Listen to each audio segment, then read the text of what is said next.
وبركاته. شباب، اليوم عندنا طريقة هكر حساب الفيسبوك، لكن هذه الطريقة ناجحة فقط على الحسابات اللي مأكدة برقم موبايل فقط، يعني ما مأكدة أيضا بحساب جيميل أو هوت ميل أو روسي أو أي حساب آخر، أكد بس برقم الموبايل. الطريقة كل سهلة، نتابع الشرح، تدخل على الصفحة اللي تريد تهكر حسابه. طبعا أنا راح أجرب على هذا الشخص، ما أهكره، فقط أطبق الخطوات وألغي الباقي لأن ما عندي مشكلة وياه، لذلك ما أهكره.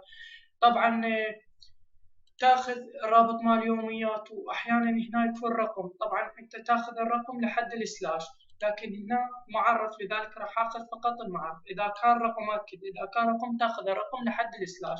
ننسخ المعرف، بعدها نحطه هنا.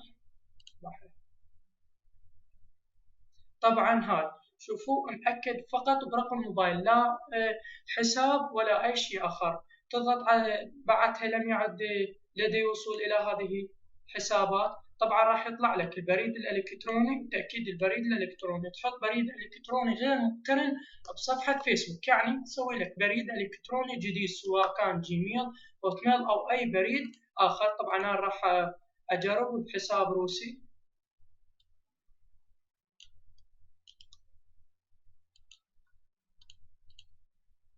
البريد الجديد، بعته إعادة كتابته، متابعة.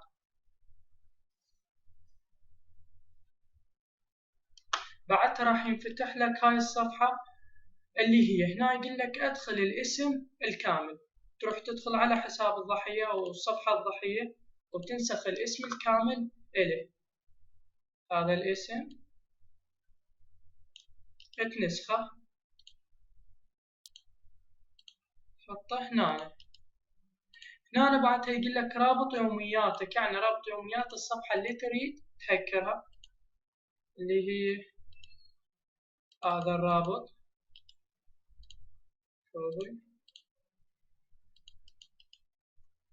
حدد مشكلتك، تضغط على غير ذلك.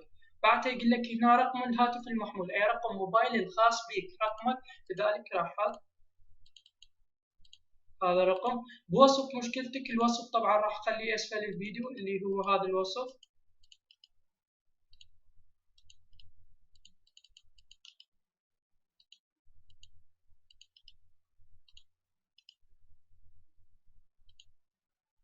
اللي هو هذا الوصف، طبعا قلت مثل ما قلت خليه اسفل الفيديو. هنا يقول لك الهويه الخاصه بك، طبعا الهويه لازم تحتاج برنامج يصنع لك الهويه باسم الضحيه اللي تريدها. طبعا انا راح اخلي الهويه ايضا، راح انزل شرح البرنامج اللي يصنع الهويه. طبعا انا مكمل الهويه ومسويها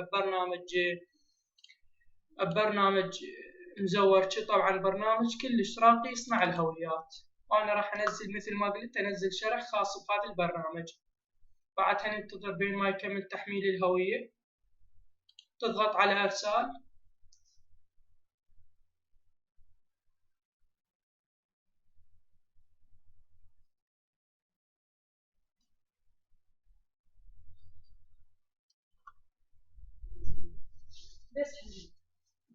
وهيك كملت هاي الخطوة اللي هي راح لك تم توصيلك مع فيسبوك، وراح يودي لك بعدها بريد للحساب اللي خليته، الحساب الجديد، وعادت كتبته مرتين. هنا يجيك شلون هسه هاي يجيك هيك بريد ويقول لك شكرا لاتصالك في الفيسبوك نودي. المهم من تجيك هاي الرسالة، بعدها تجيك هاي الرسالة أنت راح ترسل الوصف من جديد، يعني تريد على هذا الحساب ترسل على هذا البريد اللي ودته لك شركة الفيسبوك، ترسل الوصف وترسل الهوية اللي دزيتها لهم، بعدين يدزوا لك رابط تستطيع من خلاله تعيين كلمة السر الجديدة وبعدها تفتح حسابك. طبعا مثل ما قلت لكم هاي الطريقة ناجحة فقط على الحسابات المؤكدة برقم موبايل، يعني الحسابات اللي ما مأكدة برقم موبايل أو مأكدة برقم موبايل وبريد هاي غير ناجحة، ولا تحاولون أصلا.